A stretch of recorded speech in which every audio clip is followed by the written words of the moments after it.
Oke, Bang Frits, silakan Anda tanggapi karena banyak yang melihat bahwa jika adanya kecurangan diduga menguntungkan paslon 02. Tapi termasuk juga apakah 02 menemukan adanya bukti kecurangan yang dilakukan oleh paslon lain?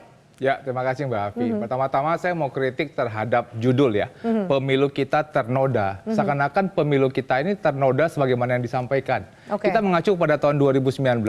Ada 16.000 pelanggaran administrasi, ada 584 putusan pidana, ada 69 orang yang terpidana karena politik uang, ada 30 orang yang dipidana karena mencoblos lebih dari satu kali, ada 15 orang yang terpidana karena memakai nama orang lain. Dan saya bisa lebih lanjut untuk menjelaskan bagaimana pidana-pidana yang sudah terjadi pada pemilu 2019. Artinya adalah saat kita mengatakan curang, pertanyaannya adalah curang itu apa dan ternoda itu apa? Karena kalau kita mengajukan... Anda melihat pemilu yang sekarang baik-baik saja? Saya hanya mau mengatakan bahwa apa yang terjadi dalam proses pemungutan suara, persoalan distribusi logistik, ada persoalan dalam situng dulu yang namanya si rekap, itu adalah persoalan yang terjadi di setiap pemilu.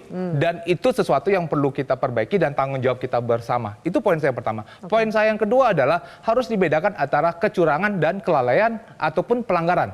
Ada 8 juta, saya ulangi, ada 8 juta petugas yang ada di lapangan. Baik 7 kali 820 TPS, kita belum berhubungan dengan pengawas TPS-nya, ada hampir 8 juta orang yang berjibaku dalam proses di hari H. Dan setiap itu tentu saja ada sebuah kelalaian pelanggaran yang perlu diperbaiki. Dan itu kenapa kita harus mengapresiasi hasil temuan daripada Bawaslu yang mengatakan ada sekitar 2.000 yang tidak berhak untuk data mencoblos, kemudian dia mencoblos, ada kemudian pengerahan massa misalnya. Tetapi kan itu tidak mengarah kepada satu paslon. Tapi itu kan itu makanya saya tanya, apakah Anda juga kepada yang lain. Apakah Anda punya data juga bahwa kecurangan dilakukan paslon yang lain? Kalau kita mengacu kepada 2 hari sebelum hari pemungutan suara, kami melakukan konferensi. Misalnya ada KPU di Wonosobo yang ketangkap karena dia menggerakkan untuk mencoblos salah satu paslon. Ada juga anggota PPK yang di Wonogiri yang dia ketangkap, dia membawa uang, ada pak kaos salah satu paslon. Itu kan merupakan sebuah tindakan. Belum kita